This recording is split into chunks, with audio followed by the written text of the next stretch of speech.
Imagine moving to a quiet Alaskan city, only to find that every corner hides a chilling secret. What if your next move wasn't just a step into a new home, but a descent into darkness?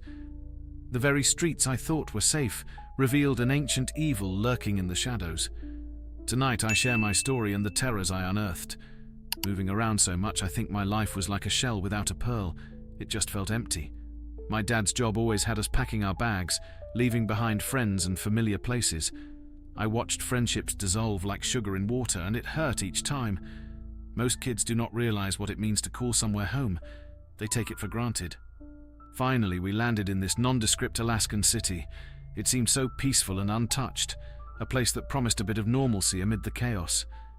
The streets were lined with neat little houses, and for once, I felt a flicker of hope. Maybe this time would be different. Maybe I could finally settle in. But as the days trudged by, that hope quickly morphed into a growing unease. There was an odd tension clinging to the air, and the locals whispered about their urban legends like a well-rehearsed ritual. I tried to make friends at school, but the ice seemed thicker than I remembered from my last move. They looked at me with cautious curiosity, as if sensing I was new, an outsider. I could not shake the feeling that this city held secrets, that under the surface of this quaint facade lay stories just waiting to surface. Realnie истории, haunting tales that might just come alive. It didn't take long for the emotional toll of constant relocation to surface. My sister, Emily, and I would often sit on the roof of our new house, staring at the dimming sun and whispering about the lives we left behind. Each move felt like ripping a piece of my heart out, and I could see that same pain reflected in her eyes. We missed our friends, their laughter echoing through our empty rooms, filling each corner that felt so foreign now. Nostalgia wrapped around us like a heavy fog, suffocating and sweet. I remember the last time we played soccer in the park back in Seattle. The thrill of shouting "goal" and high-fiving each other flooded my mind in stark contrast to our current silence. Here in this quiet Alaskan city, it was different. The streets were painted with unfamiliar faces that moved like shadows, their eyes casting wary glances at us, two newcomers struggling to fit in. I could sense our isolation deepening each day, mocking us in a town that seemed more interested in its own habits than in welcoming new souls. Emily and I often leaned on each other, our bond strengthening under the weight of our shared loneliness, but the fear of never finding a real home gnawed at me incessantly. It was an unshakable dread that haunted my thoughts, a reminder of how delicate and fleeting friendship could be. I thought moving to this secluded Alaskan city would be a fresh start, a chance for us to leave behind the loneliness that clung to us like a shadow. But as we tried to make sense of our new surroundings, the reality hit harder than the freezing winds that howled outside our windows. It didn't take long for Emily to become a target. I will never forget the day she came home, her eyes puffy and red, breathless from more than just the cold. Kids can be cruel, especially when they pick up on the scent of difference.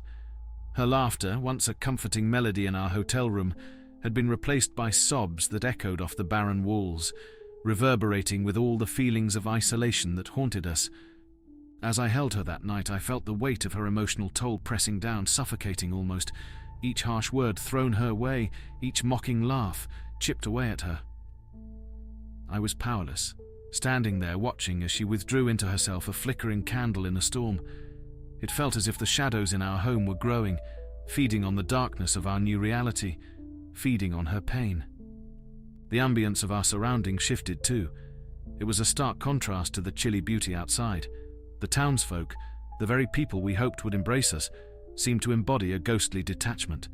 Lurking eyes followed us without warmth, their whispers permeating the air like frost on glass, chilling us to the bone. I felt it all around us, that unsettling presence. It was not just the bullying Emily faced, it was something deeper, something ancient, creeping closer. Suddenly, the deep woods calling to us felt more threatening, stirring with dark encounters that lurked just beyond my comprehension. In this city where I had expected solace, we were only finding despair, and it terrified me. As I settled into life in this Alaskan city, I thought the worst was behind me, but something else was lurking in the shadows, something that would soon reshape my reality. At night, I often took long walks to clear my head. The crisp air was a welcome distraction, and the city felt both exhilarating and suffocating. Little did I know, Those solitary strolls would lead me face to face with the unnerving presence that still haunts my memories. It started subtly, just a chill unexpectedly creeping up my spine, like icy fingers grazing my skin. I dismissed it at first, blaming the frigid Alaskan night, but as I walked further down the dimly lit streets, the fear began to bubble beneath the surface. For reasons I couldn't articulate, the shadows seemed to twist and stretch around me, and I felt an unseen weight pressing in, a silent observer watching my every move. Then came the sounds, at first easy to ignore, just the wind rustling through the trees. But soon the gusts turned into whispers, faint and sibilant, as if the very air was trying to communicate. Just your imagination, I told myself, but the more I walked, the more those whispers grew distinct, weaving into a chilling symphony that tugged at the edges of my sanity. I couldn't shake the feeling that I wasn't alone. On one particularly dark evening, as I found myself walking past an abandoned lot, the temperature around me plummeted. It felt like winter had seized the moment, wrapping me in its frigid grip. I stopped, my breath visible in the crisp air, my heart racing. That was when I heard it, a low, guttural sound coming from the shadows, deep and throaty, reverberating against the eerie stillness. Whatever it was, it didn't want to be seen. I turned to head back, my pulse thrumming in my ears. But the unease lingered, curling around me like smoke, settling heavily in my chest. This was no ordinary fear. It felt primal, echoing through the very fabric of the night. And I couldn't shake the thought that with each step I took, I was drawing nearer to something ancient and malevolent, a part of this city's dark mythology that was craving connection. Or worse. I didn't just feel like I was being watched, I felt truly alone. My parents, blissfully unaware of the oppressive weight in the air, dismissed it all. They insisted it was just stress from moving again. "You'll adjust, Paul, it's just a phase," they said, and a part of me wanted to believe them. I tried to shake off the creeping dread, but my parents' indifference only deepened my despair. Dinner became a battleground. I would sit there, my fork trembling, while they laughed and threw casual remarks at me, oblivious. "You can't keep isolating yourself, Paul. Make some friends," they would say cheerfully. Their laughter echoed in a way that made the walls feel closer, like the very house itself was constricting around me. Every night I would retreat to my room, replaying the shadows I had seen lurking on our lawn and the strange rustles in the darkened corners of my mind. It was like an electric current surged through my veins, a need to shout out, "There is something out there!" But my voice never came. I was stuck in this suffocating silence, feeling like a ghost haunting my own home, living in a world that didn't acknowledge my reality. Tensions mounted. My isolation grew as I cringed at the thought of revealing my fears to my peers, fearing they would laugh just as my parents did. I became acutely aware that I needed to navigate this ancient evil alone without any support, a fact that only magnified my anxiety, leaving me to face the darkness on my own. As I settled into my new surroundings, I couldn't shake the unsettling whispers of the past, rumors woven into the fabric of the Alaskan city I now called home. The locals spoke in hushed tones about an ancient evil that seemed to breathe life into the very ground beneath our feet. I felt an inexplicable pull toward the town's disturbing history, and with every story I uncovered, a cold shiver ran down my spine. It began with the urban legends that floated around town like shadows at dusk. They claimed that centuries ago, settlers had stumbled upon a forgotten site, one that resonated with a malevolent presence. Some said it was an ancient burial ground, while others insisted it was a gateway to a darker realm. Families had vanished without a trace, and even the bravest souls who dared to explore the cursed areas returned changed, haunted by glimpses of something they could never fully explain. One chilling tale spoke of a woman who, seeking answers about her lost husband, had ventured too deep into the woods. She returned, eyes empty and voice hollow, murmuring about figures dancing in the fog, beckoning her to join them. The townsfolk say she still walks among us, a reminder of the darkness that lurks just beneath the surface, waiting to ensnare anyone foolhardy enough to disturb it. The unsettling history was alive in this place, and I realized as a sense of dread crept into my bones that it was not just stories, it was a warning. At first I thought I was just imagining things. The shadows lurking in the corners of my vision, those fleeting glimpses that vanished the moment I turned my head. But as the days turned into weeks, it became impossible to deny that something was seriously wrong in this Alaskan city. One night I was out taking a walk trying to clear my head. The streets were eerily quiet, a stillness that felt heavy, almost suffocating. And then I saw it, a shadowy figure darting between the trees, something just beyond the fringes of the dim streetlights. My heart raced as I squinted into the darkness, but all that met my gaze were the flickering shadows cast by the branches. I told myself it was the wind playing tricks, but deep down, I knew better. Things escalated quickly after that. I recall one evening back home studying late into the night. A soft rustle pulled me from my focus. At first I brushed it off as the old apartment settling, but soon enough I noticed something etched on the wall. An intricate symbol, one I didn't recognize. It looked ancient, almost alive in its detail, as if it were pulsating in the low light. I couldn't shake the feeling that it was a warning, a sign from the city's dark past reminding me of the ancient evil that lurked just beneath the surface. My fear deepened with each passing day. I started seeing more symbols, on sidewalks, carved into fences, even in the frost on my window in the morning. It was as if some force was marking its territory. And then there were the whispers. I could hear soft, eerie voices drifting through the air, echoing just out of reach, calling my name in tones that sent chills racing down my spine. It felt like every move I made, every step I took drew that ancient evil closer, and the sense of dread was palpable, creeping into every corner of my mind. I was caught in a web of the past, and it seemed like it was only a matter of time before those shadowy figures would no longer be just figments of my imagination. I never understood why Emily was targeted. The whispers slithered through the halls like venomous snakes, each taunt stinging deeper than the last. But then, as the shadowy figures lingered longer, their presence morphed the cruelty of her classmates into something twisted and sinister. I could almost see the bullies wearing the same mocking grins as those dark silhouettes that crept just beyond the edge of my vision. The cafeteria became a battlefield.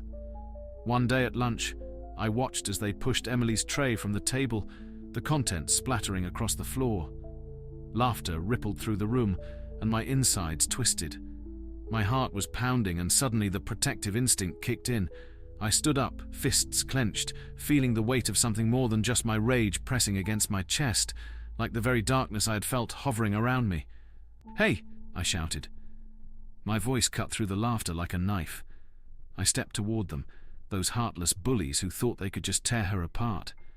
As I did, I couldn't shake the feeling that, in some eerie way, I was channeling that dark force beside me, ready to confront this evil that had taken form not just in shadows but in the hearts of my classmates. As I stood there, my heart pounding like a wild drum in my chest, the bullies crept closer, their laughter piercing the oppressive silence of the alley. But something felt off. That familiar chill ran down my spine, the kind you get when something unnatural is lurking just beyond your vision. I could sense it, the ancient evil, drawing nearer, its presence saturating the air around us, thick and suffocating. The moment I made eye contact with the leader, I felt a freezing grip around my throat. It was as if the shadows themselves bent and twisted in response to my fear, molding into something sinister. Suddenly, the light flickered, sending bizarre shadows dancing along the brick walls. Each flicker revealed grotesque shapes behind the bullies, twisting figures that shouldn't exist in this world. They seemed to move with intent, pulsating like a dark heartbeat, hungry for something like fear. I stood frozen, caught between the haunting vision of their twisted faces and the tangible reality of my childhood bullies. The air grew heavy, thick enough to choke me, as a deafening growl echoed through the alley, sounding like it came from the depths of a long-forgotten nightmare. It ripped through the silence, tearing apart any sense of bravery I thought I had. The shadows surged forward, darting toward me like starving wolves. It was then that the true weight of the ancient evil hit me. It was not just a figment of my imagination. It was real, and it thrived in the darkness, feeding off my fear and despair. Every heartbeat echoed like a silent scream, urging me to run to escape, but the malignant force wrapped around me, pulling me deeper into its icy grasp. This was my confrontation, and there was no escape from its supernatural climax. After that terrifying encounter with the ancient evil, I was left shaken, lost in a fog of panic and dread. The reality of what I had faced sank in, and I knew I could not handle this alone. I had to seek help. So I turned to the local historians and elders, people who carried the weight of our town's stories on their shoulders. I wandered into the oldest library in our Alaskan city, its walls echoing with whispers of the past. Dust motes danced in the narrow beams of light filtering through the grimy windows, and as I approached the librarian, I felt the heaviness in the air, like I was crossing into a realm that existed just out of sight. I told her everything. The bullying, the dark presence that felt like a storm cloud hovering over my life. Her expression shifted from curiosity to something deeper, something tinged with fear. She began sharing tales of rituals and protective mechanisms that had been practiced for generations. I listened as she recounted how the ancients had warded off the malevolent forces that plagued the living. With every word she spoke, a spark ignited within me. I scribbled down every detail, each rite acting as a lifeline. I learned how to create talismans, how to gather sacred herbs under the light of the moon, and the importance of an unbroken circle of salt to shield oneself from evil. These coping strategies felt like my only chance to reclaim my life, to confront the shadows that had woven themselves into my reality. Finally, I had something tangible, a last hope against the unseen terror that stalked me. But deep down, I felt the weight of a terrible question. Would it be enough? As Emily and I delved deeper into the chilling atmosphere of the ancient evil haunting our Alaskan city, we felt an odd mix of dread and determination, a strange cocktail of fear served with a dash of hope. Our evenings were no longer simple. Every move felt charged as we prepared for the confrontation we both knew was coming. Armed with the knowledge we gathered from local historians, we began to follow their advice on ancient rituals designed to ward off dark spirits. Every night, we would gather supplies in the dim light of our living room, the shadows flickering as if they were alive. I remember how Emily's hands trembled as she meticulously arranged the items, a mixture of herbs, candles, and artifacts sourced from every corner of our small town, all while whispering incantations she hoped would protect us. The fear of the unknown loomed heavily over us, wrapping around our minds like a thick fog. I could hear the incessant whispers of apprehension in my head, urging me to question whether what we were doing would even make a difference. But what was the alternative? To continue living in fear, constantly looking over our shoulders, praying to avoid another encounter? No way. Our nights were marked not just by preparation, but also by the weight of the chilling atmosphere saturating our lives. I could feel the air crackling with energy, the kind that curls your hair and sends chills down your spine. When Emily lit the candles, their flickering flames painted eerie shadows on the walls, dancing as if in response to unseen forces. As we settled into our routine, my heart pounded harder with each passing day. I couldn't shake the feeling that with every ritual performed, we were drawing closer to a confrontation with something far more ancient, lurking beneath the surface of our quiet lives. I glanced at Emily. Her determination shone through the fear in her eyes, and I felt a surge of strength. Together, we would face this nightmare. The air grew thick with an unnatural chill as Emily and I moved deeper into the shadowy woods surrounding our Alaskan city. Each step reverberated with tension, our hearts hammering in sync with the heavy weight of dread pressing down on us. It was time for our final confrontation, a hair-raising showdown with the ancient evil that had relentlessly pursued us. With the ritual tools clutched tightly in our hands, we reached an ancient clearing, a sacred ground tinged with an eerie luminescence. The whispers of the wind sounded almost like warning bells, and every rustle in the underbrush sent shivers racing down my spine. We could feel it drawing closer, that overwhelming presence pulsating in the darkness, feeding off our fear. "Are you ready?" Emily's voice barely broke the silence, quivering as much as my own resolve. I nodded, though my throat was dry, knotting with uncertainty. This was no longer about us. It felt personal, like the malevolent entity wanted to erode what little peace we had left. As we began to chant the sacred words we had learned, the forest itself seemed to silence in anticipation. The ground trembled beneath us, and shadows twisted into grotesque shapes. I could barely keep my focus, the atmosphere thickening like fog, suffocating in its intensity. Then it came. A figure emerging from the darkness, its eyes gleaming with unspeakable terror. It was more than a spectre. It was a manifestation of our nightmares. I could feel my heart pounding in my ears, drowning out everything, but I had to push through this paralyzing fear. "Now!" I yelled. and we thrust the makeshift talismans forward, desperation fueling our movements. The entity recoiled, its form flickering, caught between its hunger for chaos and our will to reclaim our lives. We needed to drive it back, to sever the connection it had woven through our souls. In that moment, I realized it wasn't just a fight for survival. It was a battle for our sanity and happiness. With every ounce of strength, we chanted louder, pouring our fears and hopes into the words, determined to cast this ancient evil into the abyss from which it came. As dawn broke over the Alaskan city, a heavy weight lifted from my chest, replaced by an eerie calm that felt almost surreal. It was as if the sun had broken through a veil that had shrouded our lives for far too long. Emily and I stood at the edge of the town, overlooking the view that had haunted us in so many ways. The darkness and dread we had felt, those moments were behind us. People began to venture out, shaking off the shadows that had lingered too long. The sound of laughter seeped back into the streets, and children played once more, their joyous shrieks a welcome melody after the suffocating silence. It was unsettling, yet beautiful. The town was coming to life, slowly shedding its trauma as the clutches of the ancient evil receded into uncertain tales. But in that renewal, I felt a twinge of anxiety. What if it came back? Our community had been scarred, yet the resilience blossoming around us was undeniable. Emily and I found solace in the mundane as we shared quiet moments over coffee, the warmth of human connection grounding us in this new chapter. Every now and then, I would catch a fleeting shadow in the corner of my eye, reminders of what we had faced.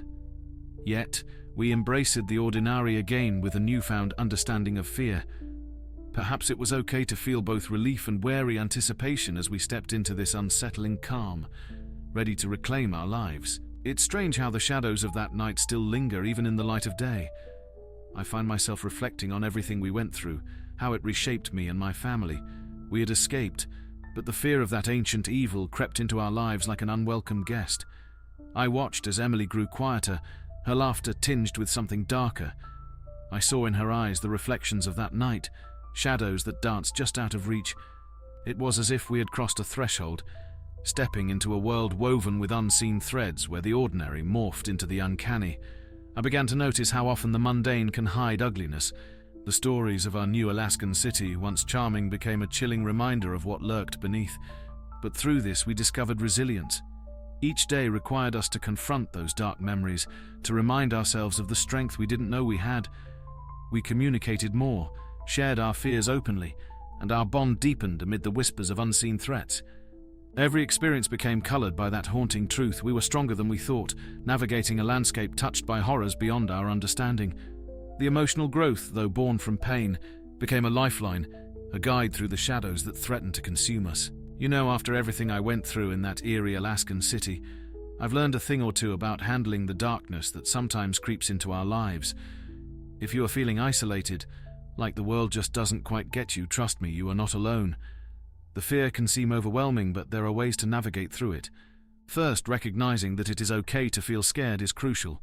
We all face those moments when the shadows stretch a little too far and the silence feels too heavy. Acknowledging your fear isn't a weakness, it is a sign of strength. It shows you are aware of the challenges around you. Reach out, talk about your experiences, because sharing actually lightens that weight. And remember, resilience is a powerful tool. Every time you confront a fear, it is like pulling back the curtain on those dark encounters, forcing them into the light. Surround yourself with friends or support groups, even if they are virtual. Find people who understand those chilling tales we all carry, who can empathize with the paranoia of an unknown presence. Never underestimate the power of your stories. Sharing them can turn that isolation into connection, creating a bond that transcends even the most terrifying experiences. Together we can face the uncertainties, knowing there is hope and strength in our shared experiences. As the camera pans slowly over the dark, empty streets of the haunted Alaskan city, the chilling silence amplifies the sense of unease. My voice, calm yet tinged with the echo of dread, breaks the stillness, holding you in a hypnotic grip. Every whispered legend, every shadow that danced in the corner of my eye, brought the ancient evil closer, I murmur. Each step I took seemed to invite it in, making it part of my very breath. The screen flickers, mimicking the faltering pulse of that ancient, unwavering fear. But these stories, I continue, my voice growing colder, these horrors shared, They are our shield against the darkness. By confronting these terrors together, we reclaim a piece of our sanity. A low, haunting melody begins to play, intensifying the eerie atmosphere as I invite you into the fold. I want to thank you for walking with me on this nightmarish path, I say. My gratitude sincere yet solemn. Your courage gives strength to this narrative. Now I ask you to share your own unsettling tales. Comment below and reveal the shadows that have touched your lives. The screen darkens further, drawing you deeper into the suspenseful gloom. Fight the fear by connecting with others who understand your haunting experiences. My voice urges, a final plea resonating in the silence. And if you dare, subscribe and join us as we uncover more unspeakable horrors lurking just out of sight. Like this video if you feel the chill in your bones, and ring the bell for more tales that will keep you awake at night. Don't forget to watch our next video where we dive even deeper into the unknown. The screen holds a hauntingly still image before fading to black, leaving you in a lingering state of suspense and curiosity. Remember, the darkness is closer than you think, and